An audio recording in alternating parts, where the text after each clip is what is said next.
الكتاب المبين وهو أصدق الصادقين إن الله اصطفى آدم ونوحا وآل إبراهيم وآل عمران على العالمين صلوات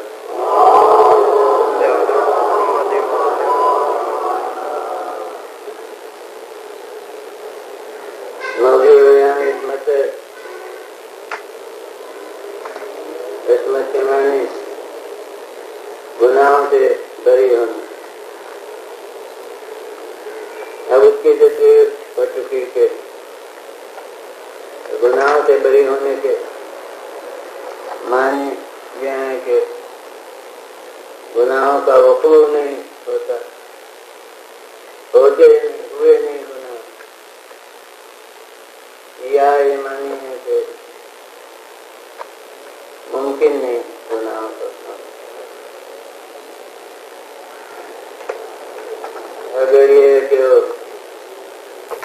صرف وقوع نہیں ہوتا گناہوں کا تو پھر کوئی ضمانت اس کی نہیں ہے کہ لازمی بات ہے، اس کے خلاف ہو نہیں سکتی، یہ بات چل نہیں سکتی. اور اگر یہ معنی ہے سکتے تو اس قابل غور کیا گناہوں سے مجبور ہیں، یعنی قدرت نہیں ہے گناہوں کو. اس کے لیے کل میں نے جو عرض کیا وہ یہ کہ اللہ کے صفات میں ہمارے نزدیک اصول دین میں عدل داخل ہے، اور عدل کے معنی یہ ہے کہ وہ غلط کام نہیں کرتا. تو یہ غلط کام جو نہیں کرتا اس میں یہی سوال پیدا ہوتا ہے کہ بس کرتا نہیں ہے، کر سکتا نہیں. اگر کرتا نہیں تو ہم بھی اکثر نہیں کرتے. اور اگر یہ معنی ہے کہ کر سکتا نہیں تو پھر وہی سوال ہے کہ اس کے پہلے تو ہم نے توحید میں مانا کہ وہ قادر مطلق ہے، تو یہ کر نہ سکنا اگر مجبوری کے معنی میں ہے تو وہ قدرت مطلقہ کے خلاف ہے. یعنی پھر اصول دین میں ایک دوسرے سے ٹکرا جائے گا. توحید کا تقاضا ہے قادر مطلق ماننا، اور عدل کا تقاضا ہے غلطیوں سے بری ہونا، بری باتوں سے بری ہونا. تو وہ دونوں ایک دوسرے سے متضاد ہو جائیں گے. اب یا توحیدی کو مانے یا عدلی کو مانے. تو ہم عدل کو بھی الحمدللہ مانتے ہیں اور توحید کو بھی مانتے ہیں، اور ہمارے نزدیک توحید کے ماننے کا حق اسی وقت ادا ہوگا جب عدل بھی مانے.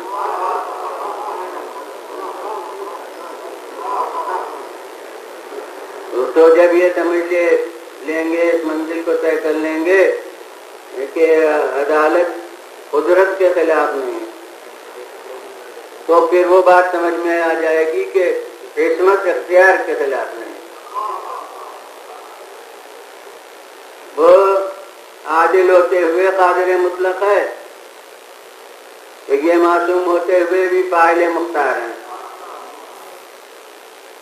تو وہ ظاہر ہے کہ وہ پوری تشریحات تو نہیں ہو سکتی، مگر سنت بیان یہی ہے کہ کچھ قبل کا بیان مختصر طور پر پیش ہو جائے. اگر کل کا پورا بیان پیش کیا جائے تو ان پر ظلم ہو جو کل بھی تھے، اور اگر بالکل ہی سلسلہ بیان نہ کیا جائے تو ان پر ظلم ہو جو آج ہی آئے ہیں. لہذا جمع بین الحقین کے لیے یہی ہوتا ہے کہ کچھ خلاصہ تو بیان کر دیا جائے کہ کل یہ بیان تھا تاکہ آج کی بات سمجھ میں آئے، اور پورا بیان وہ انہی کے لیے رہے جو کل موجود تھے، ورنہ پیش قدمی کرنے والوں اور جیل کرنے والوں میں فرق کیا ہو؟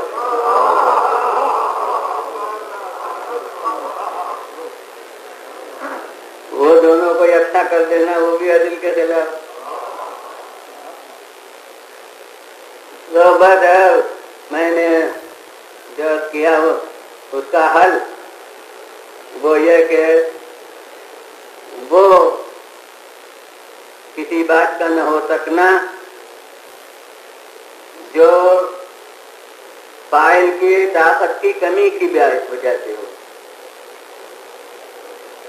کہ وہ کام کرنے والا کمزور ہے اس لیے نہیں ہو سکتا، یہ تو قدرت کے خلاف ہے۔ لیکن اگر یہ نہ کر سکنا فاعل کے کمال ذات کی بھی وجہ سے ہے، کہ یہ نقص ہے اس کی شان میں اور وہ کمال کی منزل ہے، تو کمال کے تقاضے سے جو عدم امکان ہو وہ قدرت کے خلاف نہیں ہے۔ بس جس طرح عالم وجودی میں عدل کا لازم ہونا اور ظلم کا ناممکن ہونا یہ قدرت کے خلاف نہیں ہے، اسی طرح عالم امکان میں گناہوں کا نہ ہونا اور گناہوں سے بری ہونا یہ عصمت کے خلاف نہیں ہے۔ یعنی وہ عدل مطلق کمال شان الوہیت کا تقاضا ہے، اور یہ عصمت کمال منصب الہی کا تقاضا ہے۔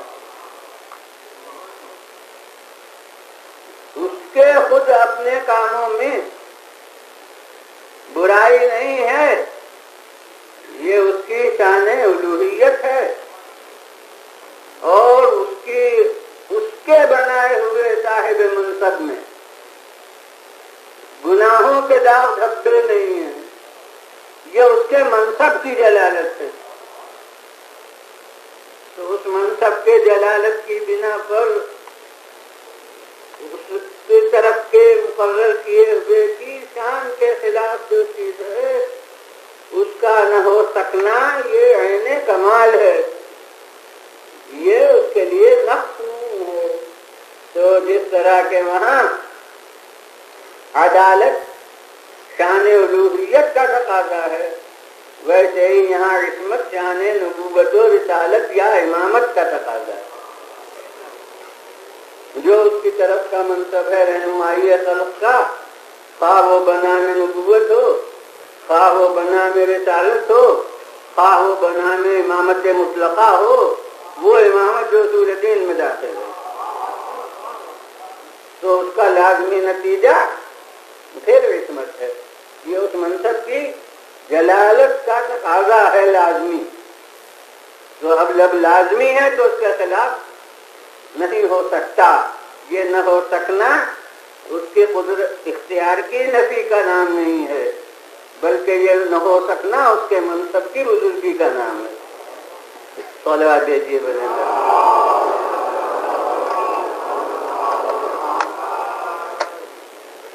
اب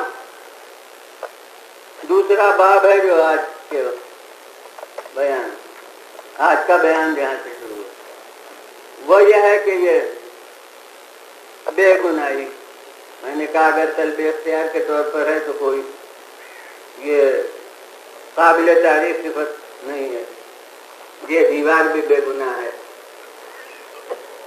درخت بھی بے گناہ ہے، نباتات بھی بے گناہ ہیں، حیوانات بھی بے گناہ ہیں، یہ سب بے گناہ ہیں۔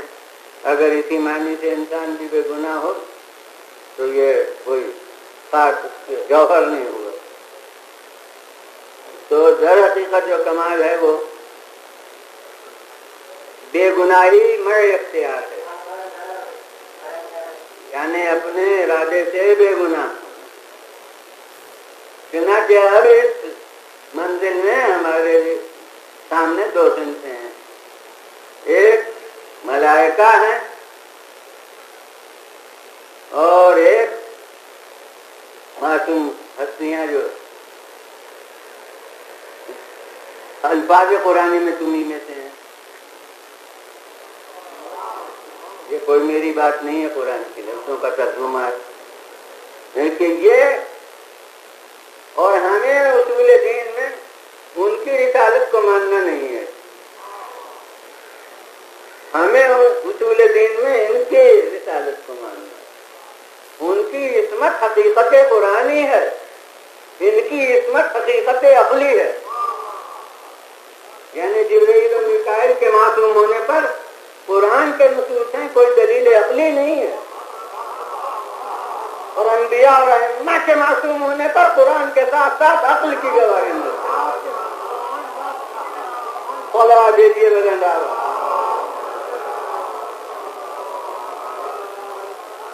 پھر بلند آواز تو خدا.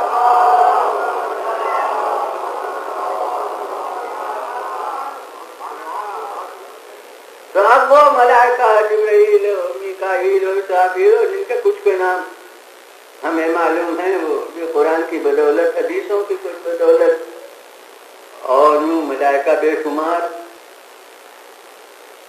تو ہمیں وہ اپنے ہم جنس معصومین کے نام سب کے کب معلوم ہے.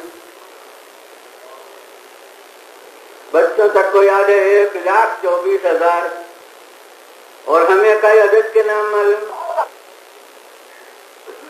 جو 2 ہاتھ کی انگلیوں کی تعداد سے زیادہ نہیں ہے تقریباً. تو کتنے سے ہمیں معلوم ہے، باقی نہیں معلوم. تو ملائکہ کتنی کثرت ہے، اور اس کی کثرت کو یوں سمجھیے کہ حدیث میں یہ ہے کہ ہر قطرہ 12 کے ساتھ ایک ملک ہوتا ہے جو اسے اس کی منزل تک پہنچاتا ہے. دنیا میں بے شمار آدمی ایک ہی وقت پر دم توڑتے ہیں، اور جگہ ملک صاحب موجود. وہ جناب جہاں کنی کے وقت موت جس کا نام ہے وہ ہوتی نہیں جب تک کہ ملک الموت نہ ہو. تو آپ سمجھیے کہ ملائکہ کتنے، جتنے دھوکے ہوا کے ہیں سمجھیے اتنے ملائکہ، جتنے خطرے بارش کے ہیں اتنے ملائکہ، جتنے دنیا میں شرح اموات ہے تمام عالم میں اتنے ملائکہ، اور پھر نہ جانے جتنے کام قدرت کے ہیں. وہ سب انہی ملائکہ کے ذریعے ہوتے ہیں. یہ گویا کارندے ہیں تو سلطنت الہی کے کارندے، ان کا نام ہے ملائکہ. تو اب ان کی تعداد کتنی ہے؟ اب ان میں سے ہمیں تو بس تھوڑے سے جبرائیل، میکائیل، اسرافیل. وہ بھی اسرافیل قرآن میں تو مجھے یاد نہیں ہوا ہے جس میں ہو. جبرائیل اور میکائیل تک تو قرآن میں نام ہے، وہ آئے تھے مجھے یاد ہے. اسرافیل کا نام یہ احادیث کی بدولت معلوم ہوا ہے. اسرائیل کا نام احادیث کی بدولت معلوم ہوا ہے. جو قرآن کو کافی نہیں سمجھتا وہ اسرافیل کو نہ مانے، جو قرآن کو کافی سمجھتا ہے وہ اسرائیل کو نہ مانے. یہ سب نام قرآن مجید میں ہے. مجھے یوں حدیث کی بدولت بہت سے نام یاد ہیں. وہ احادیث کے درجے مختلف ہیں، کوئی متواترات میں سے ہے، کوئی غیر متواترات میں سے، مگر گوڑزد احادیث کے نام بہت ہیں. سلطائل بھی ہیں اور سرطائل بھی ہیں اور دردائل بھی ہیں. اور دردائل تو آپ کو بھی الحمدللہ یاد ہوں گے بپردے مجالس. فطرت اور دردائل کو کون بھولے گا؟ تو جناب والا یہ فرشتے جو ہیں سب کے نام ہمیں کہاں معلوم، ان کے نام ان میں سے معلوم. تو ان فرشتے اب جتنے بھی ہیں ان کے لیے دلیل عصمت قرآن سے ہے. عقل فرشتوں کے وجودی کو کہاں بتاتی ہے؟ جو ان کے اوصاف کو بتائے۔ قرآن نہ بتاتا کون جبریل کو مانتے ہی کیوں؟ قرآن نہ کہتا تو میکائیل کو مانتے ہی کیوں؟ ہم نے تو آنکھوں سے نہیں دیکھا۔ اب وہ نہ مانے جو غیب کے منکر ہیں۔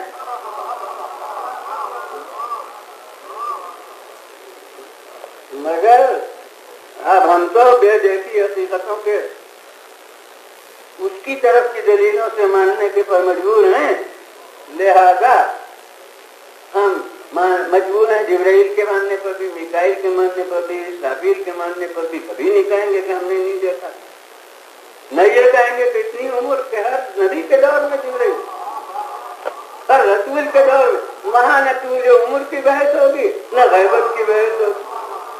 جسے نہیں ماننا ہے اس میں سب بحثیں ہوگی۔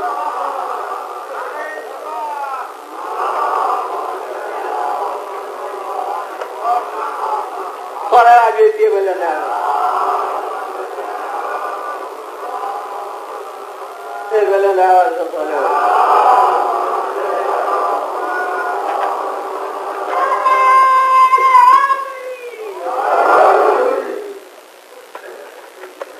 تو آپ جبرائیل امین ہوں یا میکائیل ہوں یا اسرافیل ہوں یا اسرائیل ہوں، ان سب کو ہم نے کتاب و سنت کی بنا پر مانا ہے، یعنی دلائل نقلیہ اس کو کہتے ہیں، سمعیہ دلائل بھی کہتے ہیں، کہ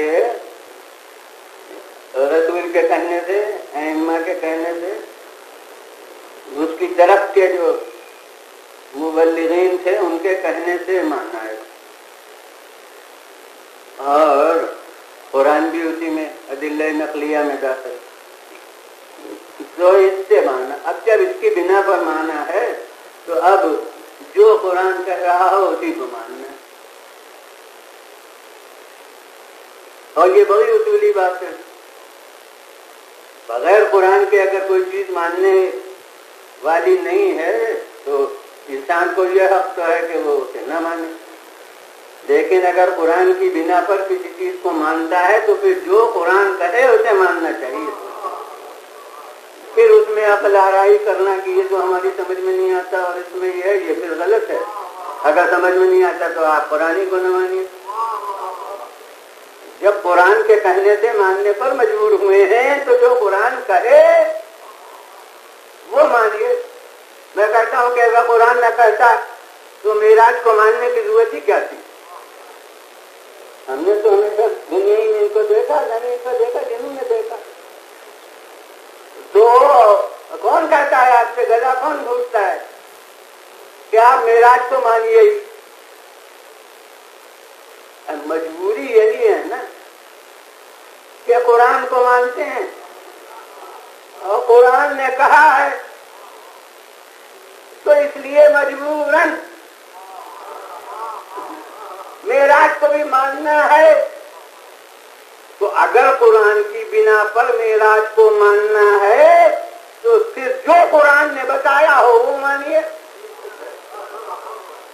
پھر اپنے ذہن سے اس میں تصرف نہ کیجیے۔ اب بحث معراج جسمانی اور معراج روحانی کی نہ کیجیے، آسان یہ ہے کہ قرآن میں دیکھ لیجیے کہ وہ معراج روحانی بتاتا ہے یا معراج جسمانی۔ وہ کہہ رہا ہے سبحان الذی اسریٰ بعبدہ، پاک ہے وہ پروردگار جو لے گیا اپنے بندے کو۔ اب بندہ بحالت حیات نام فقط روح کا ہوتا ہو تو معراج روحانی مانیے، اور اگر بندہ نام مجموعہ روح و جسم کا ہوتا ہو تو پھر چاہے سمجھ میں آئے چاہے نہ آئے معراج روحانی مانیے، جسمانی مانیے کہ جسم سمیت گئے۔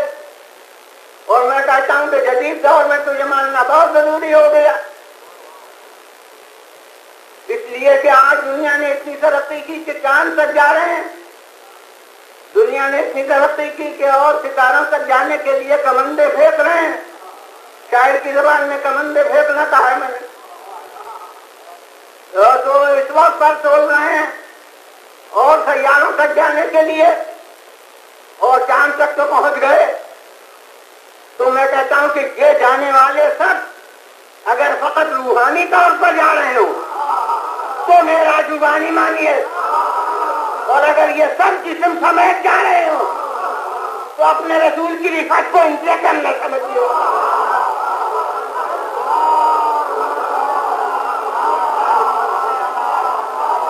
بولا دیجیے بھائی راوا،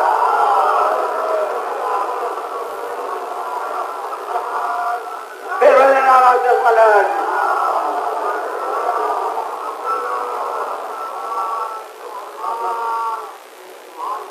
تو اسی طرح سے قرآن کہہ رہا ہے، قرآن کے کہنے سے مجبوروں میں ایمان پر کے معصوم ایک اور طبقہ بھی ہے۔ فقط جناب آدم سے لے کے خاتم تک یہی لوگ معصوم نہیں ہیں، بلکہ ایک اور طبقہ ہے، ایک اور قسم ہے جو معصومین کی ہے، اور وہ فرشتے ہیں، وہ ملائکہ ہیں۔ تو یہ اب جب قرآن کے کہنے سے مان رہے ہیں تو جو قرآن جس طرح کی ان کی حکمت کو کہے اس طرح کی حکمت ماننا چاہیے۔ تو میں جب ان آیات قرآن پر جو ان کے بارے میں ہے تو دیکھتا ہوں تو لب و لہجے سے یہی ثابت ہوتا ہے کہ ان کی حکمت بھی ارادی حکمت ہے، اختیاری حکمت ہے، یعنی یہ نہیں ہے کہ جیسے دیوار بے گناہ ہے ویسے جبریل بے گناہ ہے، جیسے درخت بے گناہ ہے ویسے جبرائیل بے گناہ ہے۔ نہیں نہیں، جو فاعل مختار کے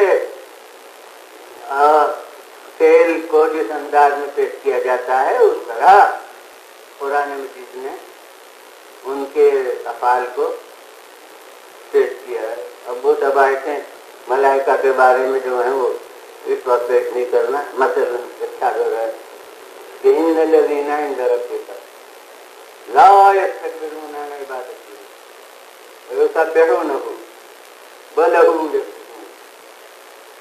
دیکھو وہ جو تمہارے پروردگار کے یہاں ہیں، اب ان کے یہاں جو ہیں وہ ملائکہ ہیں، تو ان الذین عند ربک وہ جو تمہارے پروردگار کے یہاں ہیں، ایک تو عربی زبان میں الذین غیر صاحبان عقل کے لیے نہیں آتا بلکہ صاحبان عقل کے لیے آتا ہے، یعنی الذین کے معنی وہ چیزیں نہیں ہیں، الذین کے معنی ہیں وہ لوگ۔ تو خالق نے وہ لفظ کی ہے جو صاحبان عقل و شعور کے لیے آتی ہے کہ الذین وہ لوگ۔ اب کوئی اور بات ہے کہ ہمارے یہاں لوگ کی لفظ آدمیوں کو کہتے ہیں، اب وہاں کے لیے لغت میں ہمارے پاس لفظ نہیں ہے تو ہم کیا کریں، لیکن وہ الذین اور ماں وغیرہ، ماں کی لفظ وہ چیز، اور صاحبان عقل کے لیے، صاحبان شعور کے لیے ہوتا ہے الذین، جس کا ترجمہ ہم وہ لوگ کرتے ہیں۔ تو اب اس کے معنی یہ ہے کہ وہ لوگ کا ہمارا محاورہ وہاں تک نہ جاتا ہو، مگر وہ حقیقت محفوظ ہے کہ وہ ہستیاں صاحب شعور و ادراک ہیں جن کی مدح ہو رہی ہے۔ تو وہ جو تمہارے پروردگار کے یہاں ہیں وہ اللہ کی عبادت سے گھمنڈ نہیں کرتے، یعنی سرکشی اس کی عبادت سے نہیں کرتے، وَيُسَبِّحُونَهُ اور اس کی تسبیح کرتے ہیں، وَلَهُ يَسْجُدُونَ اور اسی کے لیے وہ سجدے میں سر جھکاتے ہیں۔ انداز بتا رہا ہے کہ جیسے ہمارے سامنے نظیر پیش کی جائے، مثال پیش کی جائے کہ دیکھو وہ اللہ کے یہاں ہیں، وہ ایسے ہیں۔ تو وہ ایسے جو ہیں وہ اس طرح نہیں ہیں جیسے دیواریں ہیں، جیسے در ہیں، جیسے درخت ہیں، بلکہ وہ صاحبان شعور و ادراک ہیں جو اپنے ارادے کے ساتھ عبادت الہی کرتے ہیں۔ اب یہ ایک آیت میں نے پڑھ دی ہے، میں نے کیا کہ وہ ایک ہی آیت نہیں ہے، بہت سی ہیں، لیکن ان سب کو اس وقت وہ تو اس وقت کرنا ہوتا ہے جبکہ بیان کو بڑھانا مقصود ہوتا ہے. تو مجھے یوں ہی دن مختصر معلوم ہو رہے ہیں، آدھا اشرا تو وہی ہے. تو اس لیے وہ بیان کو بڑھانا نہیں ہے. جس کا دل چاہے وہ تلاش کر لے کہ ملائکہ کا ذکر کہاں کہاں قرآن مجید میں. تو وہ ہر آیت جو ان کے بارے میں ہے وہ اس اصول کو منطبق ہوگی کہ اس انداز میں ان کا بیان ہے کہ ان کے افعال معلوم ہوتا ہے کہ راضی ہیں.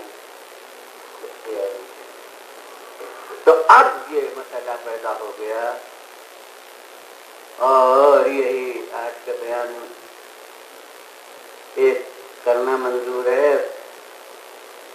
چاہے آج ختم ہو جائے، اب تتمہ اس کا کچھ بعد میں ہو کہ اب ملائکہ کا معصوم ہونا بھی اختیاری ہے، بالاختیار ترک گناہ ہے. لا اختیاری طور پر ترک گناہ نہیں ہے، یہ نہیں یقین کی طرف ہے، بالارادہ عمل ہے. اور انسان بھی میں نے کہا کہ فاعل مختار ہے.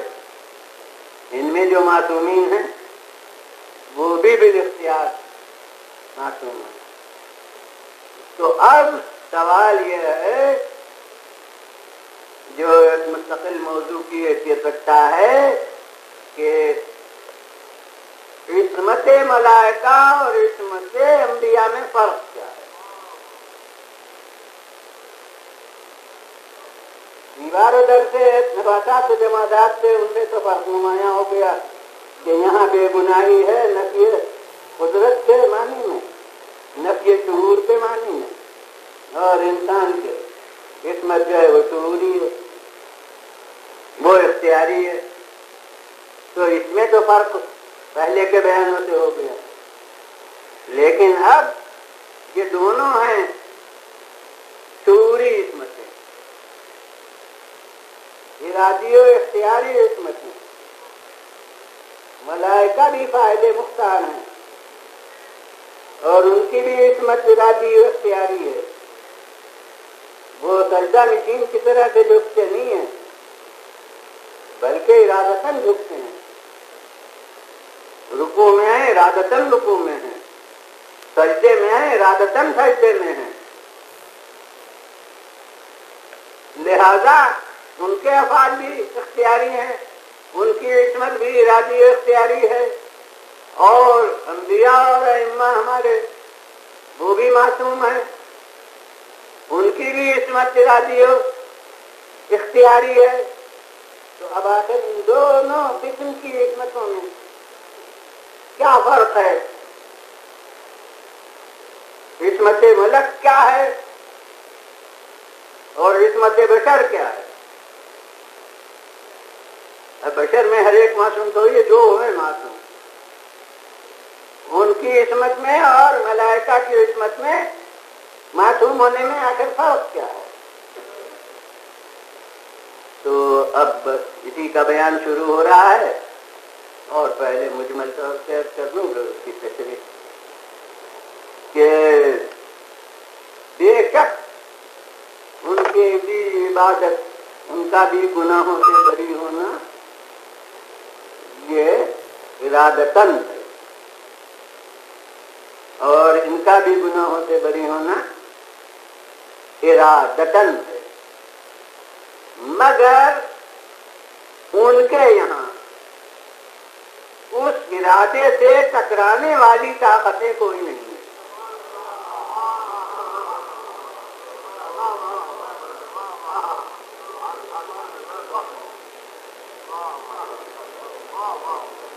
بے شک بالارادہ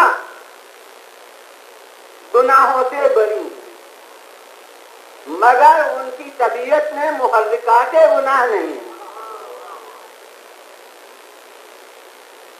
اب محرکات گناہ جو چیزیں ہیں بس کیجیے کہ بھوک، میں کوئی چوروں کی وکالت نہیں کر رہا ہوں مگر یہ کہ بہت سے چور ہیں بیچارے کہنے کے لائق، واقع کر رہے تھے بیچاروں نے چوری کی، بھوکے تھے بیچارے نے چوری کی اپنی ضرورت پوری کرنے کے لیے، یعنی خواہش احساس فرض غالب آ گئی۔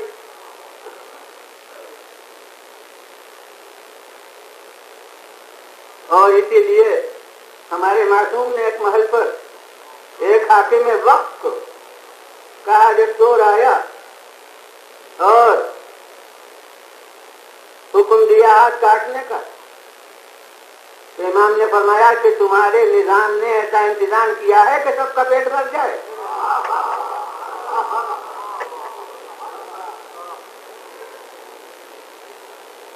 یعنی اس کی معذوری جرم کو ہلکا کر دیتے ہیں کہ معاشرہ ایسا ہے کہ اس میں ہر ایک کے پیٹ بھرنے کا سامان اگر نہیں ہے تو بہت سے افراد کے جرائم کا ذمہ دار معاشرہ ہے۔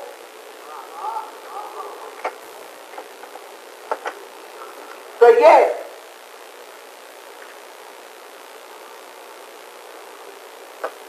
بھوک باعث ہوئی گناہ کی، اس چیزیں غصہ، اب مجھے اس کی زیادہ قدر نہیں ہے کہ مجھے غصہ کم آتا ہے، مگر جو میر غضب افراد ہیں انہیں خود اس کی قدر زیادہ ہوگی کہ غصے میں بہت سے کام آدمی ایسے کر گزرتا ہے جو بعد میں خود پشیمانی ہوتی ہے کہ لا حول ولا قوت، دیکھو غصے میں نے یوں کہہ دیا، غصے میں یوں کر دیا، یعنی عام حالات میں نہ کہتے، اپنے آزاد ضمیر سے نہ کہتے، لیکن غصہ جو ہے اسی کا ایک درجہ ہوتا ہے جو اختیال کہلاتا ہے، تو اب اس میں بہت سے کام ہو جاتے ہیں۔ تو محرک گناہ یہ غصہ ہوتا ہے، اور قسم کے خواہشیں جو انسان کے ہوتے ہیں جن کی صراحت مقام منبر کے لیے مناسب نہیں، تو بہت سے اس قسم کی خواہشیں بڑے بڑے گناہوں کی باعث ہو جاتے ہیں، تو یہ محرکات گناہ ہوتے ہیں۔ انہیں میں سے ایک جذبہ انتقام ہے، عرب میں بہت جاہ و جلال کے ساتھ کارواں تھا، اس نے ہمارے بھائی کو مارا تو ہم اس قبیلے کے 10 آدمی مارے ہیں،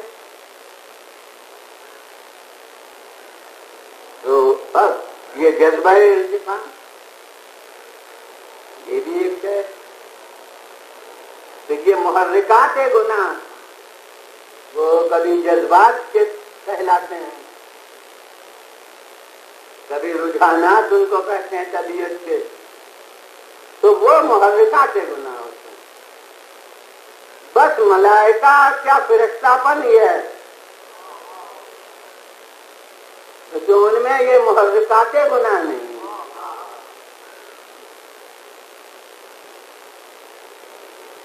ان کے یہاں یہ چیزیں نہیں ہیں جو طاعت میں رکاوٹ بنتی ہیں اور معصیت پر آمادہ کرتی ہیں۔ جسمانی طور سے ہمارے یہاں بہت سی رکاوٹیں ہیں، جی چاہتا ہے کہ نمازیں اور پڑھیں مگر تھک گئے، اب یہ تھکن رکاوٹ بن گئی ذوق اطاعت کے باوجود۔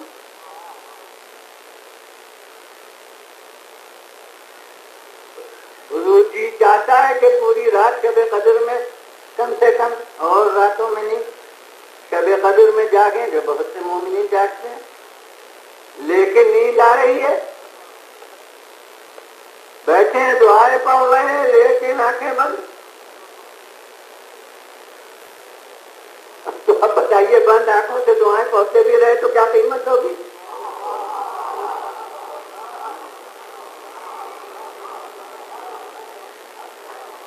نمازیں پڑھتے پڑھتے 100 رکعت اور بیچ میں نیند کا بہت ایسا آ گیا کہ وضو بھی ختم ہو گیا، تو بتائیے وہ تسلسل ہو کر ہم قائم رکھتے ہیں۔ اور یہ ہمارے جسمانی کمزوری، جسمانی کمی ہے۔ فرشتے جو ہیں ان میں یہ بات ہی نہیں، ان میں تھکن نہیں ہوگی کہ وہ عبادت سے عاجز ہو، ان کی وہ طبیعت نہیں جو یکرنگی عمل سے اکتائے۔ ہمارے یہاں یہ نہیں رکاوٹ کہ ہماری طبیعت ایسی ہے کہ وہ پھر طبیعت اچاٹ ہو جائے گی۔ جو عمل یکساں رہے تو اب ذہن کے لیے ہمارے تنوع کی ضرورت ہے، رنگ برنگی کی ضرورت ہے، تو ہمارے لیے ممکن ہی نہیں یہ کہ ہم بس رکوع میں ہیں تو رکوع ہی میں رہیں، سجدے میں ہیں تو سجدے ہی میں رہیں۔ انسانوں میں جسمانی رکاوٹیں بھی ہیں اور ذہنی رکاوٹیں، طبیعی رکاوٹیں، یہ سب ہیں کہ جو فرشتوں میں نہیں ہیں۔ تو اب ان کی بے گناہی، اس میں کوئی جہاد نفس شامل نہیں ہے۔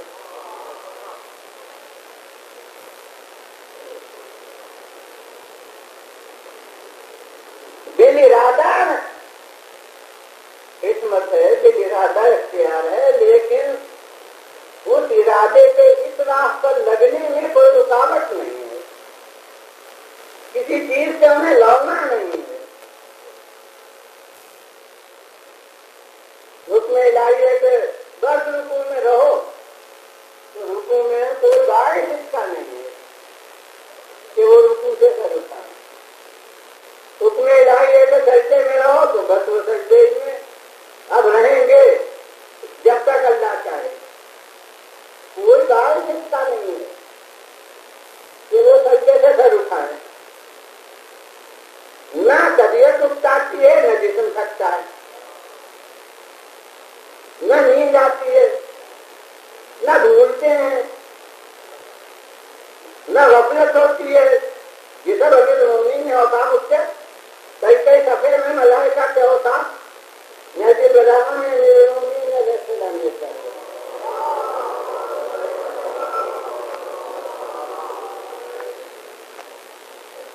اور میں کہتا ہوں کہ قدر گوہر شہادت یا بجانت جوہری ملائکہ کے عصمت کی کیفیت کو ان سے بہت سے کم جانے گا جو اسی میدان کا مرد ہے،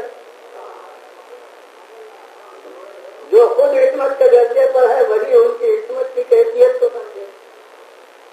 لہذا اس طرح سے المومنین نے اوصاف بیان کیے ہیں ملائکہ تفصیل کے ساتھ، تو اب ان کی عصمت، اس کے ساتھ رکاوٹیں، مداحنتیں نہیں۔ یہ بیچارہ انسان اب یہاں یہ تو منزل ایسی ہے جس کو میں سچی نگاہ سے بیچارہ کہہ رہا ہوں، مگر اسی بیچارگی میں اس کے کمال منزل کردار بننا دینا ہے کہ یہ بیچارہ ایسا ہے کہ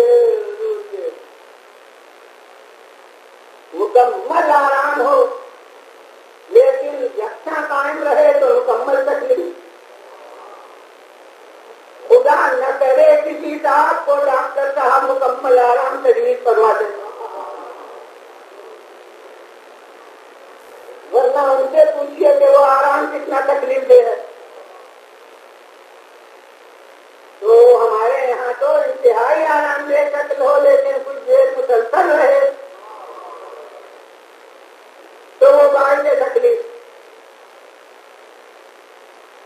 اور اللہ سے بڑھ کے مخلوق کی فطرت سے واقف کون ہو سکتا تھا؟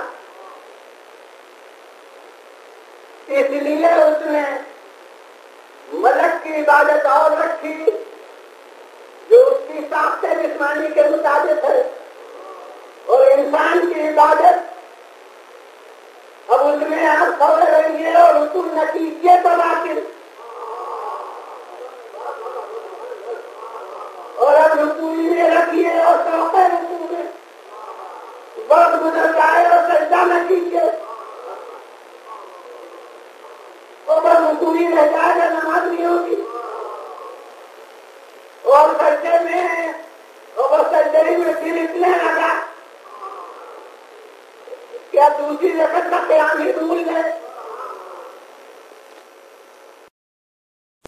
تمہیں اپنے ذوق و شوق سے تصرف کا حق نہیں ہے. اب ہم نے صبح کی 2 رکعتیں رکھی ہیں تو تم کو شوق عبادت میں 4 رکعتیں کرنے کا حق نہیں ہے. اب ہم نے ظہر کی 4 رکعتیں رکھی ہیں تو تم کو اپنے ذوق عبادت کے اظہار کے لیے 10 رکعتیں کرنے کا حق نہیں ہے. اگر تم نے ایک نیت سے 10 رکعتیں پڑھ لی تو یہ نہیں ہوگا کہ 4 مجرا کر کے باقی رد کی جائیں.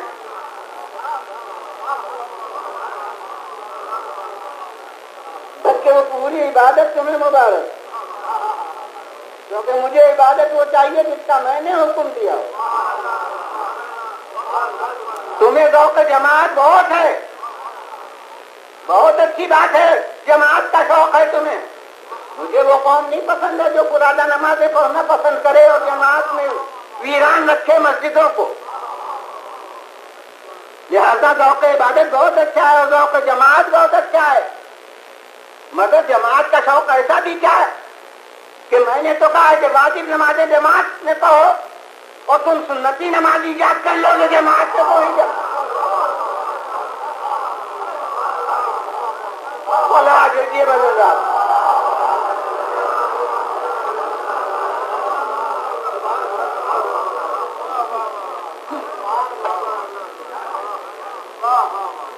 تو میرے حکم کے پابند ہو تو میری بتائی ہوئی عبادت کرو تو مجھ سے اجر لو.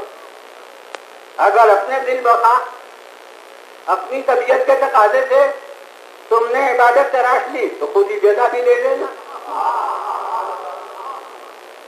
پھر مجھ سے جزا کے طلبگار نہ ہونا. میں نے کہا کہ صبح صادق سے اور غروب تک کا روزہ ہو تو اب یہ روزہ رکھو گے تو میرے یہاں قبول. اور اگر تم ذوق اطاعت میں 5 دن کے روزے کی ایک ساتھ نیت کر لو گے تو وہ باطل، اس کا نام ہوگا صوم وصال.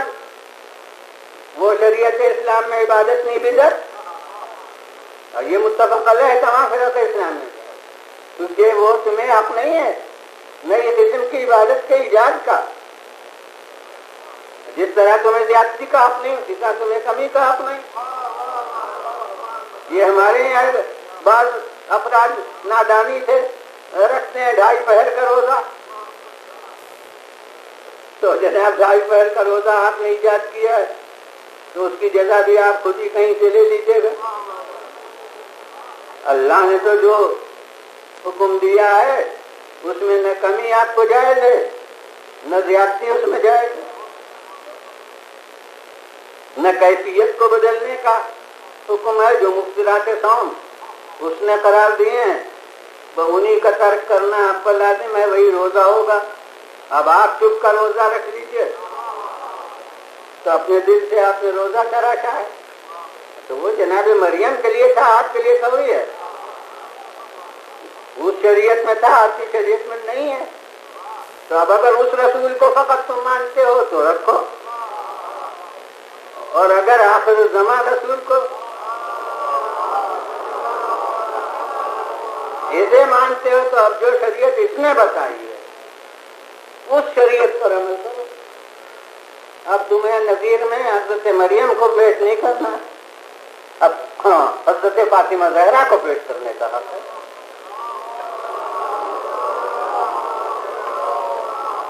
اس لیے کہ یہ اسی شریعت کی پیش کرنے والی ہے، اسی شریعت کی نمائندہ ہے، بلکہ اسی شریعت کے لیے ایک طبقے کے واسطے نمونہ بنا کے بھیجی گئی ہے. کولوا بھیجیے بولے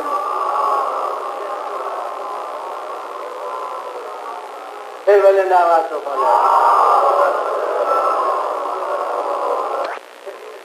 تو اب اس بنا پر یہ ہماری نماز جو ہے وہ اسی ہماری فطرت کو دیکھتے ہوئے خالق کی جانب سے مقرر بھی ہے کہ تمہاری طبیعت نیرنگی پسند ہے تو دیکھو اس میں قیام بھی ہے، قعود بھی ہے، اس میں رکوع بھی ہے، اس میں سجود بھی ہے، یہ سب کچھ ہے۔ اور اس کے بعد پھر سب میں یکسانی نہیں، تمہاری طبیعت تمہاری فطرت کے لحاظ سے میں جانتا ہوں کہ رات بھر سو کے تم اٹھتے ہو تو بستر سے اٹھنا ناگوار ہے، میں تمہاری فطرت سے واقف ہوں۔ اس وقت آنکھیں کھولنا ذرا مشکل ہوتی ہیں جب گہری نیند ہو اور اس سے آدمی بیدار ہو، تو اس وقت میں عبادت رکعتوں کی تعداد کم کر دوں گا۔ ارے بس 2 ہی رکعت والی نماز تو آ جاؤ کہ معلوم ہو جائے کہ تم وفادار حکومت الہی ہو۔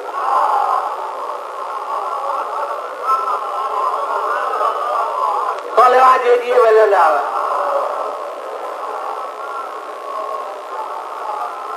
مجھے رکعتوں کی تعداد بڑھانے کا شوق نہیں ہے، بس روح عبودیت کا مظاہرہ تم میں ہونا چاہیے۔ تو صبح کی 2 ہی رکعت پڑھ لو، ہاں پھر زور اثر اس کو تم 4 رکعت پڑھنا، اور پھر بیچ میں آتا ہے ایک وقت کہ جس میں مجھے معلوم ہے کہ رونق بازار کا وقت ہے، اگر تم تجارت کرتے ہو تو اس وقت خریداروں کا ہجوم ہوتا ہے، تو اب اس وقت اتنی کمی نہ صحیح مگر اور نمازوں سے 1 رکعت کم صحیح، 3 رکعت پڑھ لو مغرب کی نماز، اور اس کے بعد پھر عشاء کی 4 رکعت پڑھنا۔ اور تو یہ سب ہماری فطرت کے لحاظ سے نیرنگی بھاری عبادت میں رکھی گئی، اور ملائکہ میں یہ کچھ نہیں، وہ رکوع ہے تو رکوع ہی ہے، اور سجدہ ہے تو سجدہ ہی ہے، اور قیام ہے تو قیام ہی ہے، مگر یہ سب میں نے کہا پہلے ابتدائی نہیں ہے، اس کا ثبوت ہے۔ اس کا ثبوت یہ ہے کہ امیر المومنین علیہ السلام نے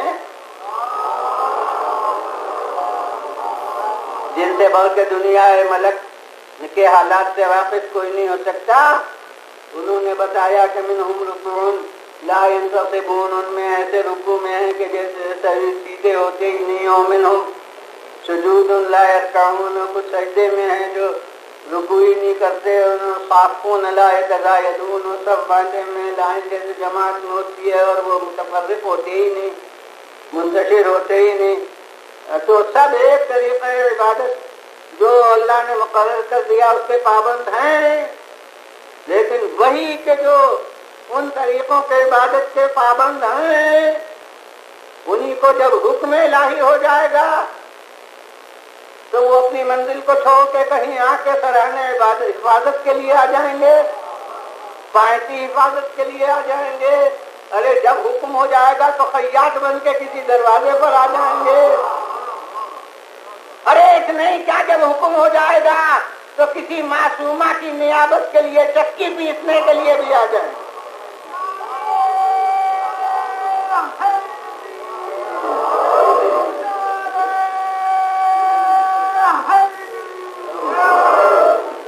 صلوات دیجیے بھائی اللہ۔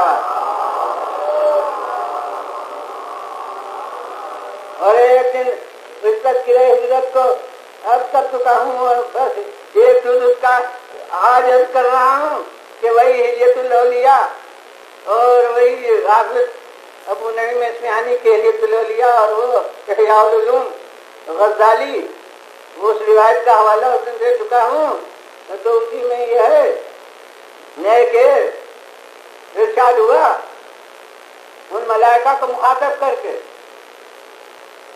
کہ تم میں سے کون ہے جو فاضل اپنی عمر کا حصہ دے دے؟ اور ایک نے کہا کہ ہماری تمنا تو ہے پوری عمر تیری عبادت میں صرف کریں، عبادت اس کے نزدیک وہی ہے، رکوع کرنا، سجدہ کرنا، وہ سب۔ تو ارشاد ہوا کہ اچھا پھر زمین کی طرف دیکھو۔ اب زمین کی طرف دیکھا تو وہی بہت دفعہ کا دیکھا ہوا آدمی، اور خدا کی قسم یہاں معراج مدح یہی ہے کہ آدمی کہہ کے تعریف کی جائے۔ صلوات دیجیے ولی اللہ۔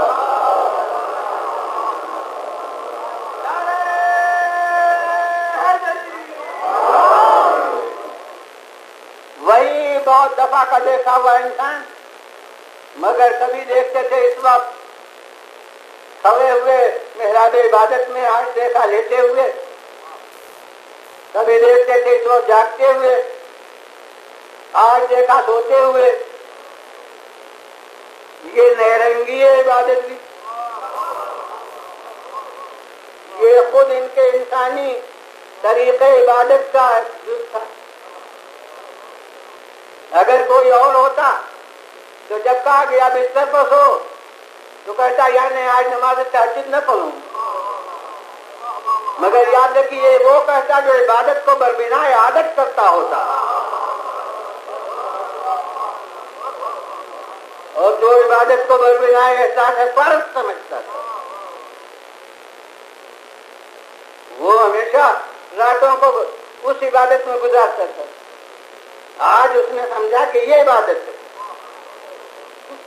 اور میں کہتا ہوں کہ اس گہری نیند کا بھی راز یہی ہے۔ ہمیں حیرت ہوتی ہے کہ آخر گہری نیند کیوں کر آئی، کسی بھی تلواری اور لچکتے ہوئے نیزے اور قاتلوں کا محاصرہ، اور اس وقت گہری نیند۔ مگر اس گہری نیند کا راز یہی ہے، یعنی یہ احساس کہ جس کی خاطر روز جاگتا تھا اس کی خاطر آج سو رہا ہوں۔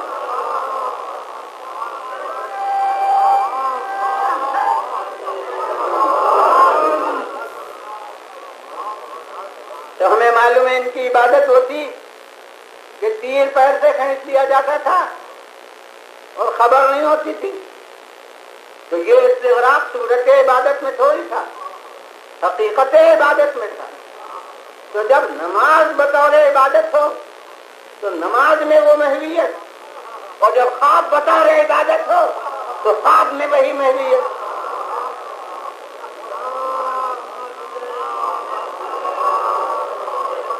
صلوات دیجیے بنے رہا،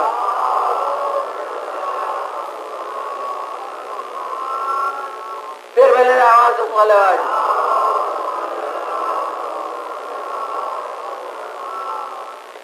اور اب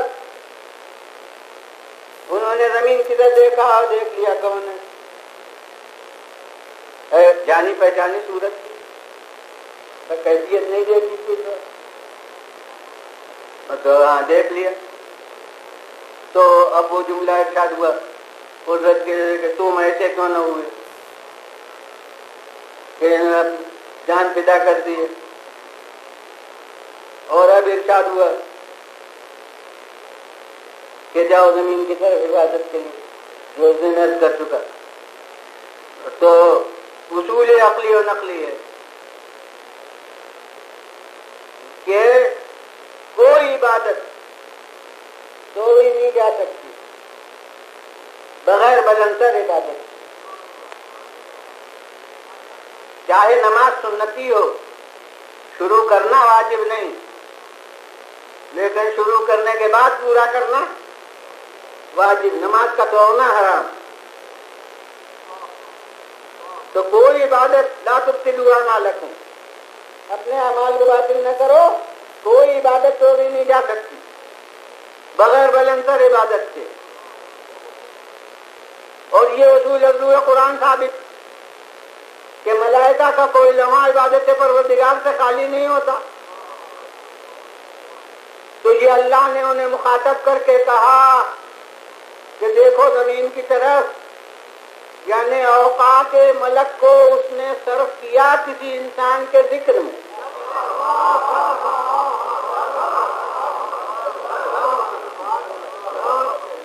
اور پھر فقط ذکر نہیں بلکہ دیکھو زمین کی طرف، یعنی نگاہ ملک کو متوجہ کیا کسی انسان کے چہرے کی طرف۔ تو ماننا پڑے گا، ایک حدیث رسول کا ثبوت ہو گیا عملی کہ اس کا ذکر بھی عبادت، اس کے چہرے پر نظر بھی عبادت۔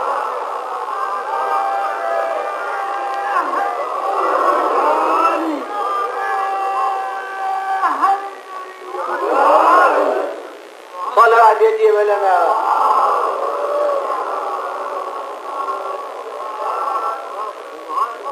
پھر بلند آواز سے صلوات۔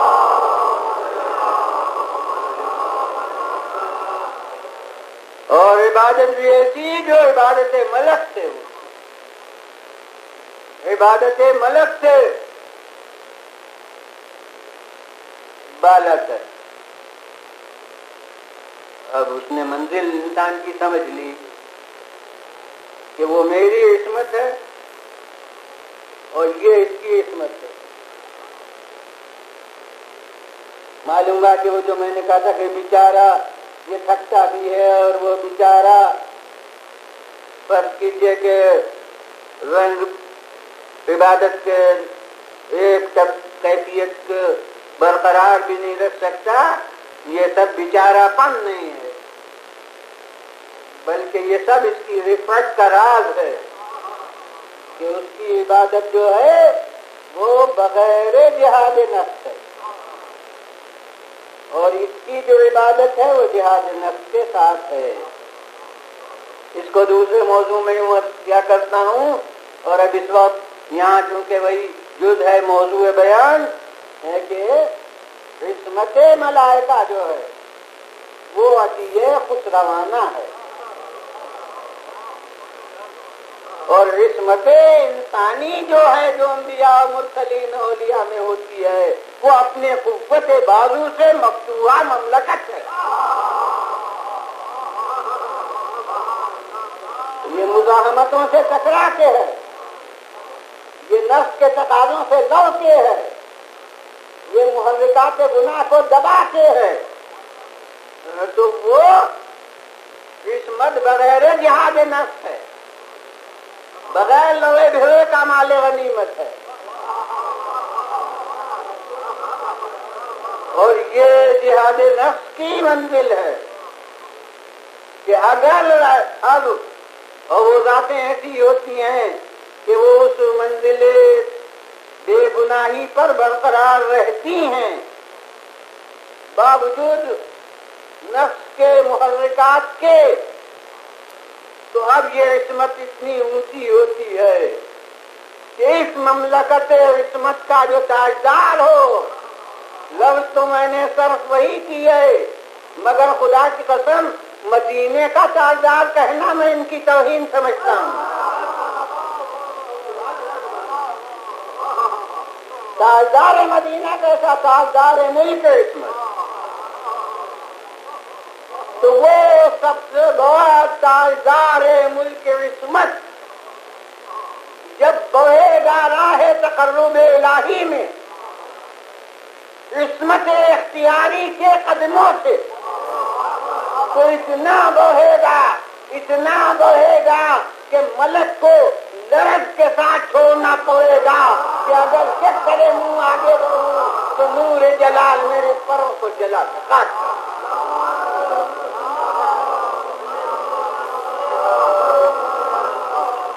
صلاح دیجیے علماء۔ اور اسی کا نتیجہ یہ ہے، اب ظاہر ہے کہ بیان جتنا ہونا چاہیے تھا وہ ہو گیا، حالانکہ بظاہر تو یہ میدان بھی وسیع ہو، میدان یعنی منزل بیان مسائل اور دور ہے، مگر اب انسانی کارنامے وہ ہوتے ہیں کہ جو چیز کسی کے تصورات سے بالا تر ہو اسی پر تعجب ہوتا ہے، اور جس کی نظیر سامنے نہ آئے اس پر تعجب ہوتا ہے۔ تو جیسے شب ہجرت فداکاری کا ایک کارنامہ تھا جس پر اللہ نے اس کی نگاہ موڑی اور اس پر اللہ نے فخر کیا، تو اگر وہ نادر نمونہ نہ ہوتا، حالانکہ آدم سے لے کے اس وقت تک معصومین کے کرداروں کا مطالعہ کرتا رہا تھا، لیکن کسی کردار کو دیکھ کے اس نے اظہار عاجزی نہیں کیا تھا۔ آدم کے کردار کو دیکھ کے یہ نہیں کہا میں یہ نہیں کر سکتا، علم کی منزل میں کہا کہ میں علم کی منزل پر نہیں ہوں، لیکن کردار کا کوئی نمونہ ایسا نہیں ہے جہاں وہ کہے کہ میں یہ نہیں کر سکتا، لیکن وہ شب ہجرت کا نمونہ ایسا تھا کہ خالق نے دریافت کیا تم یہ کر سکتے ہو، تو میں یہ نہیں کر سکتا۔ اور تبھی تو خالق نے مثال پیش کی، دیکھو ایسے دیکھو، یہ کیوں کر رہا؟ وہ سمجھا کہ یہ منزل اتنی اونچی کہ اللہ میرے سامنے بطور مثال پیش کرتا، یعنی میں اس سے نیچے ہوں، یہ منزل میرے حدود سے بالا تر ہے۔ ہاں اب ہے حقیقت پر نہیں، اور کر لیجیے کیا آج اس کی سمجھ میں آ گیا ہے کہ دوسرے کا کام آنا بھی یہ عبادت ہے، اور میرے معیار عبادت سے اونچی عبادت ہے۔ ارے دوسرے کے کام آنا ہے، بشرطے کہ وہ دوسرا قابل ہو کہ اس کے کام آ جائے، آیا جائے تو وہ میری منزل سے اونچی عبادت ہے۔ لہذا جب عزت یہ کہا تھا کہ ہم اپنی جان کو پیش کر دیں، اپنی زندگی کو دے دیں اور عبادت سے محروم ہو جائیں، لیکن اب جب بدر کے میدان میں کہا جائے گا کہ جاؤ ان کی مدد کے لیے، تو اب نہیں کہے گا کہ ہم تلوار لے کے مدد کو جائیں اور عبادت نہ کریں۔ اس وقت تک عبادت کو منافی سمجھتا تھا اس عمل کے، اور اب سمجھتا ہے نہیں، یہ بھی عبادت ہے، وہ ایک طریقہ عبادت ہے جس کا میں ماہر ہوں، اور یہ دوسرا طریقہ عبادت ہے۔ اب آج مجھے اس پر معمول کیا جائے، اور یہاں کوئی دور کی بات یاد کرتا ہوں، یہ بدر کے میدان میں مدد کے لیے آئے ہیں، بنص سے قرآن ثابت ہے کہ جنگ بھی کی ہے، تو حضور والا میں ان حضرات ملائکہ سے کہتا ہوں کہ جناب والا اب کیا کروں، مجھے فرشتوں سے کبھی باتیں کرنے کا موقع نہیں ملا، تو وہ زبان نہیں جانتا ہوں جس زبان میں انہیں مخاطب کیے تھے، مگر وہ دور کی بات مجھے یاد تو ہے کہ حضور آپ نے تو انسان کو عطائے منصب پر حیرت سے کہا تھا کہ انہیں مقرر کیا جائے گا جو خونریزی کرے،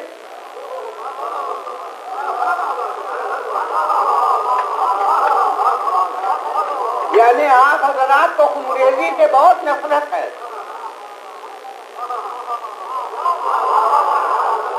اسے آپ نے انسان کی فرد قرارداد جرم پہ پیش کیا تھا کہ انہیں مقرر کیا جائے گا جو خونریزی کرتے ہیں۔ یہ سرکار آج خونریزی کے لیے کیوں آ گئے؟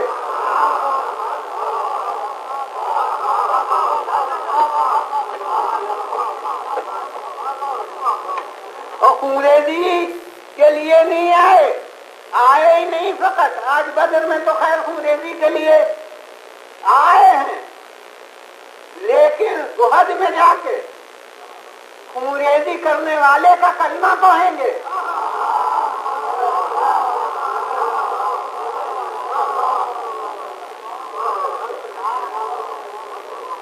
اور کلمہ میں کہتا ہوں ترکیب دیکھ لیجئے، ارے کلمہ یہی ہوتا ہے، اس نے بیچارے نے گرامر ہمارے مدرسوں میں تھوڑی پڑھی ہے،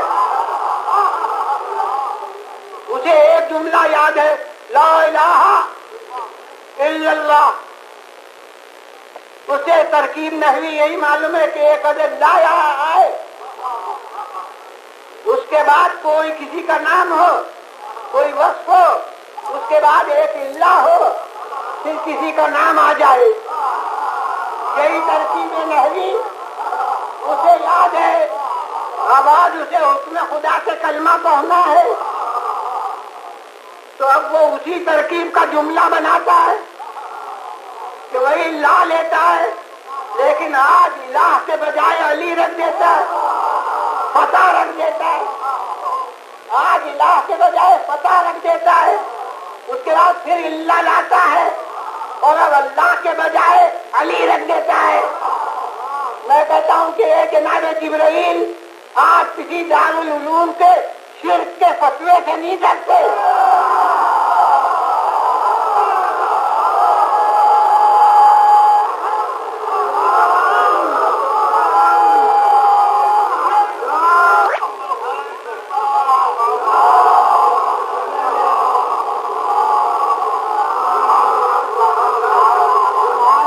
یہ آپ کو کیا ہو گیا کہ ہمیشہ خدا کا کلمہ پڑھتے تھے، اور آج غیر اللہ کا کلمہ پڑھنے لگے تو وہ کہیں گے خاموش رہا، وہ خدا کا کلمہ ہے، یہ اس کے بندے خاص کا کلمہ ہے، تو وہ توحید کے خلاف نہیں ہے۔ اور اتنی ایک ہی جملہ اب نہیں یاد کیا، دوسرا جملہ بنائے، تو اب تو الہ کی جگہ تلوار۔ اب تو مجھے بہت وحشت ہو گئی کہ میں کہتا ہوں کہ کیا آپ ایسی امن پسند مخلوق اور یہ تلوار کی تعریف، یہ ہمارے شاعروں کو جناب امیر علی صلی اللہ مقامہ کو دے دیتی تھی، مگر یہ آپ تلوار کی تعریف کر رہے ہیں اور پھر صفر کی تعریف کرتے کہ اس کا کام بچانا ہے۔ یہ تلوار کی تعریف تو اس کا کام خون بہانا ہی ہے، تو یہ تلوار کی آپ تعریف کر رہے ہیں، تو وہ کہیں گے خاموش رہے، بے شک تلوار کی تعریف کر رہا ہوں، لیکن تلوار گنہگار کے ہاتھ میں آئے تو گنہگار ہوتی ہے، معصوم کے ہاتھ میں آئے تو معصوم۔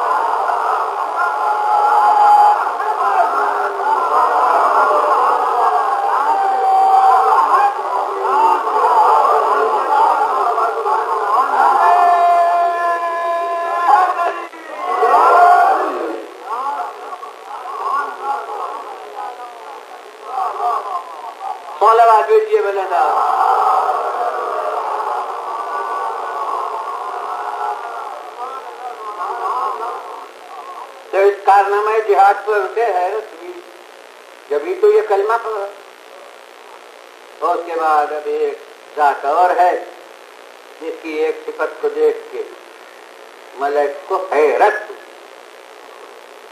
یہاں مجھے لفظ حیرت کسی کتاب میں نہیں ملا، کسی ذمہ دار افراد فرض کے کلام میں نہیں ملا، وہ صورت عمل سے کلمہ پڑھنے سے میں نے کہا کہ اس نے غیر معمولی سمجھا، تبھی تو کلمہ پڑھا۔ لیکن اب وہ منزل ہے جہاں مجھے ایک معصوم زبان کی لفظ، ایک معصوم زبان کی معصوم کی زبان سے لفظ حیرت سننے میں آئی۔ وہ کون جملہ ہے؟ زیارت کا ہے کہ سید الشہداء کو مخاطب کر کے معصوم نے کہا ہے کہ عجبت من صبرک الملائکۃ المقربون، اے حسین آپ کے صبر کو دیکھ کر فرشتے شکر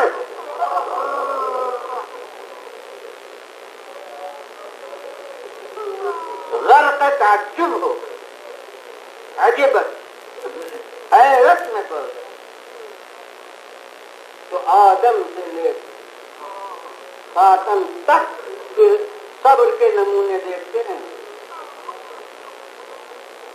تو وہ نبی ہے جس کو مصائب کا مقابلہ نہیں کرنا پڑا، اور جتنا مصائب کا مقابلہ کرنا پڑا اتنے ہی مقابلے میں اس کے جو کردار ہے وہ صبر کا لگتا ہے۔ تو کس نبی نے صبر نہیں کیا؟ صبر ایوبی بھی اس کے سامنے آیا، مگر تعجب نہیں ہوا،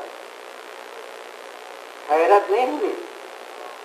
اور اب میں کہتا ہوں کہ بلا شبہ بلند ترین ہستیاں جو آج سے پہلے ہیں، یعنی خاتم الانبیاء کے جسم مبارک پر 13 برس پتھر برستے رہے، اس پر جو آپ کا عمل ہے وہ صبر ہی تو تھا، تو وہ صبر کا نمونہ بھی دیتا ہے۔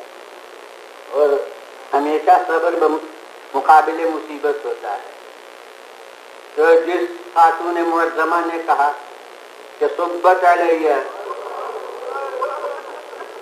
مصائب والنہار، صبت علی الایام صرن لیالیا، مجھ پر وہ مصیبتیں پڑی کہ اگر روز ہائے روشن پر پہنچی تو شبے تار ہو جاتے، تو اس کے مقابل میں جو کردار ہے اس کا بھی تو نام صبر ہی ہے۔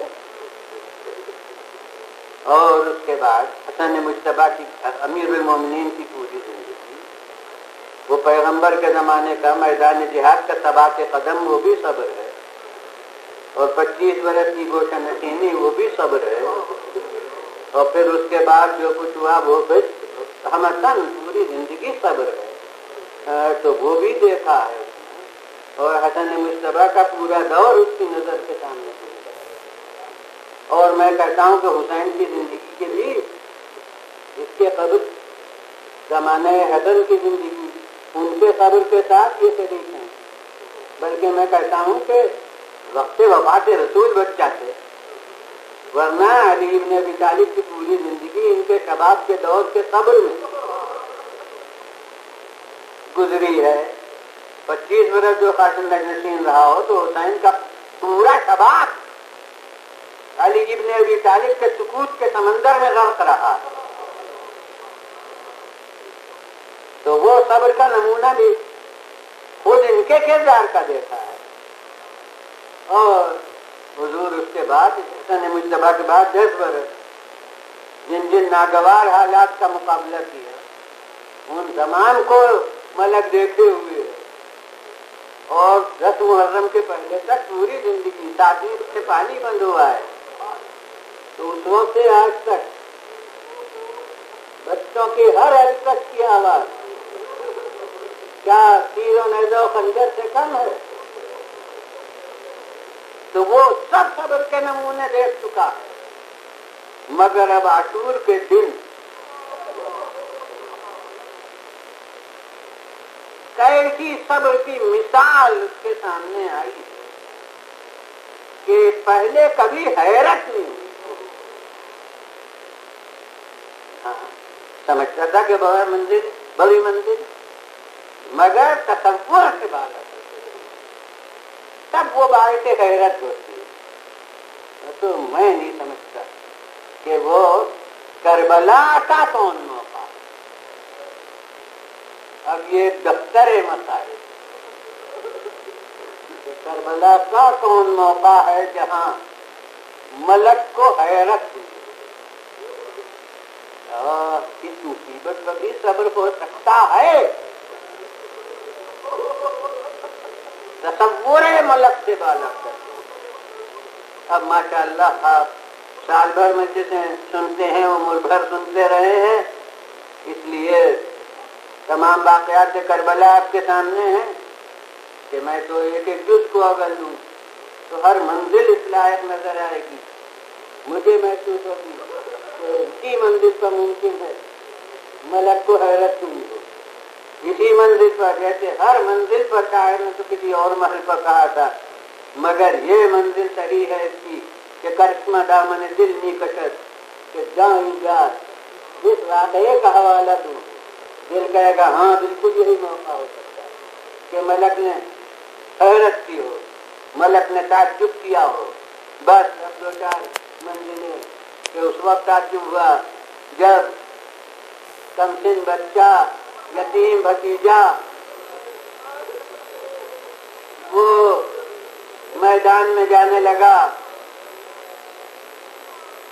اور مثل تو یہ مشہور ہے کہ اپنے ماں باپ کو تو بدصورت بچہ بھی اپنا خوبصورت معلوم ہوتا ہے، لیکن جہاں دشمن کی نگاہ حسن و جمال کو محسوس کرے اور اس کا اعتراف کرے، اب یہ بھتیجا حسین کا کہتا تھا کہ جناب شیخ مفید علی اللہ مقامہ لکھتے ہیں کہ اس فوج کا ایک سپاہی کہتا ہے اوداد کربلا کہ خرج غلام کان وجہہ فی القطع قمر، ارے ایک ایسا بچہ نکلا کہ جیسے چاند کا ٹکڑا۔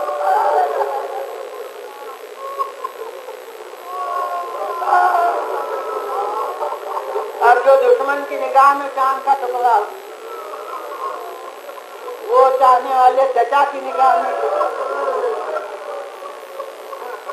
وہ بیوہ ماں کی نگاہ میں کیا ہے، وہ پرورش کرنے والی پھوپھی کی نگاہ میں کیا ہے۔ تو اس وقت کا خبر وہ بھی ایک مثالی ہے۔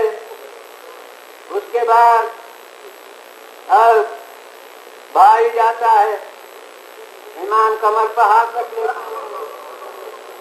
الان انکسر ظہری، اب میری کمر شکستہ ہو گئی.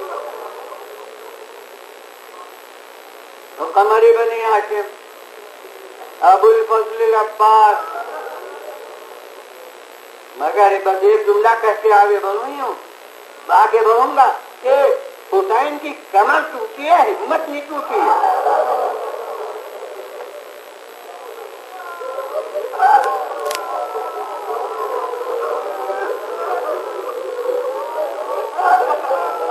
تو یہ بھی محل ایسا ہے کہ ملک کی نگاہ حیرت پڑی ہو.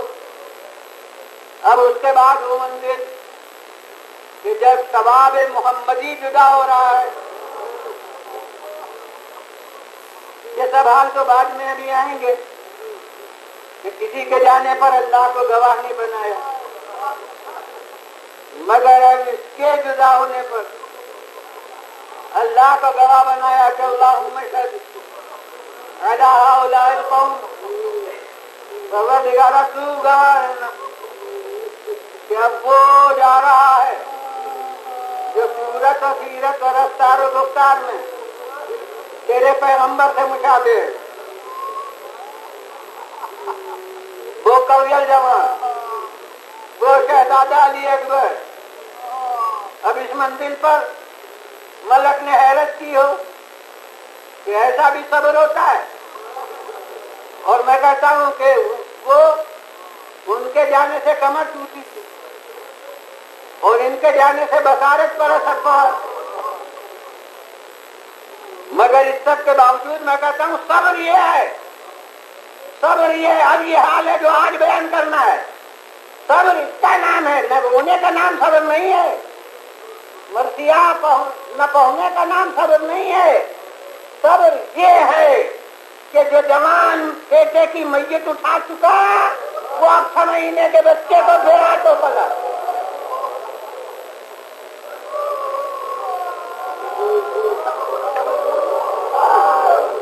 ماشاء اللہ علیکم اللہ.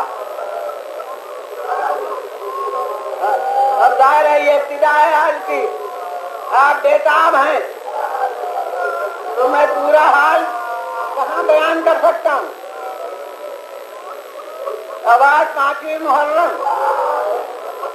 اور آج اسی مجاہد اصغر کا نام، اسی مجاہد اصغر کا نام، اسی کا ذکر ہوتا ہے.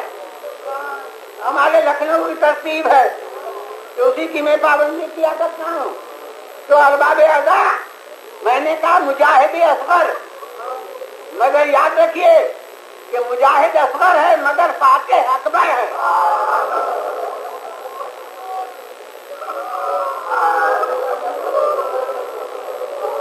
علی اکبر کی تلوار نے وہ کام نہیں کیا. حضرت ابو الفضل العباس، میں کہتا ہوں کہ شیر خدا کے شیر کا جہاد وہ کام نہیں کر سکا جو اس بچے کا، اس نے کام کر دیا. وہ آتے ہیں اکبر، اور اب اس کے اکبر ہونے کا ثبوت میں اپنے موضوع کی مناسبت سے میں کہتا ہوں کہ ان کو سب سے آخر میں رکھا حسین نے. سب سے آخر میں رکھا کیوں رکھا؟ اگر مقصد حسین جنگ کا فتح کرنا ہوتا اس معنی سے کہ فوج یزید کے مادی پر رکھتے ہوا نہ ہوتے تو سب سے آخر میں جو سب سے بڑا بہادر ہو اس کو لانا ہوگا. لیکن مولا کا طریقہ جنگ دوسرا تھا، مولا کا مقصد جنگ دوسرا تھا. مولا کو تو فوج مخالف کے چہرے سے جو اسلام و انسانیت کی نقاب ہے اسے اتار کے دکھانا تھا. تو حضور والا اب اس مقصد کے لحاظ سے دیکھیے کہ سب سے بڑا کربلا کا فاتح کون ہے. اگر علی اکبر کے بعد، عباس کے بعد بس مولا آ جاتے میدان میں تب تک وہ ہم ان کو معصوم مانتے ہیں، مگر دنیا جو اس مذہب کو نہیں مانتی وہ تو انہیں معصوم نہیں کہے گی، وہ تو کہے گی تلوار لے کے آئے تھے اب ہم جنگ نہ کرتے تو کیا کرتے؟ یعنی فوج یزید کے پاس اپنے ظلم کو چھپانے کا ایک بہانہ رہتا، مگر آخر میں مولا نے ایک مجاہد ایسا پیش کر دیا جو ہر مذہب کی زبان میں معصوم، عیسائی بھی معصوم سمجھے گا، یہودی بھی معصوم سمجھے گا، انسانیت کی زبان میں معصوم۔ اور اب حسین نے یہ آخری مجاہد کو پیش کیا کہ بھائی علی اکبر جب تک آئے تم کہہ سکتے تھے کہ تلوار لے کے آئے، اب ہم نہ لوٹے تو کیا کرتے؟ عباس آئے، تلوار نہ صحیح نیزہ صحیح ہاتھ میں ہے، تم کہتے کہ وہ شیر خدا کا شیر وہ نیزہ لے کے آیا ہے، اب ہم نہ لوٹے تو کیا کرتے؟ اور حسین بھی جب میدان جہاد میں آئے تو تلوار لے کے آئے، تم کہتے کہ تلوار لے کے حملہ کیا، تو اب ہم کیا کرتے؟ حسین نے یہ حجت تمام کر دی علی اکبر کو لے کے، اب بتاؤ کون تلوار ہے، کون نیزہ ہے؟ ارے بس ایک سوکھی زبان ہے۔ تو بخدا کربلا کے مقصد میں جان ڈال دی علی اصغر نے، مگر وہ بات وہ سلسلہ نہیں بھولوں گا کہ ملک کو حیرت کس وقت حیرت ہوئی۔ ارے ہاتھ پر ایک شیر ہے اور یہاں کبھی کبھی ممکن ہے کسی شاعر نے بھی نظم کیا ہو، کسی ذاکر نے بھی بطور مصائب کہا ہو کہ تھرتھراتے ہوئے ہاتھوں پر مولا نے بچے کو بلند کیا۔ عظمت مصیبت کے لحاظ سے لفظ ٹھیک ہے، مگر کیا یہ واقعہ ہے کہ مولا کے ہاتھ تھرتھرا رہے تھے؟ ماشاء اللہ سپر گری کے فن سے واقف ہیں کہ جتنا نشانہ مختصر ہو اتنا تیر کا خطا کرنا آسان ہے۔ اگر قدم پیچھے ہٹتا تو تیر خطا کرتا، اگر ہاتھ میں جنبش ہوتی تو تیر خطا کرتا، مگر نہ قدم پیچھے ہٹا نہ ہاتھ میں لرزہ ہوا، اس لیے تیر ٹھیک نشانے پر پڑا۔ فانقلب الصبی علی یدی الامام، بچہ ہاتھوں پر حسین کے منقلب ہو گیا اور ملک کو حیرت ہو گئی۔ پیارے یہ بھی میں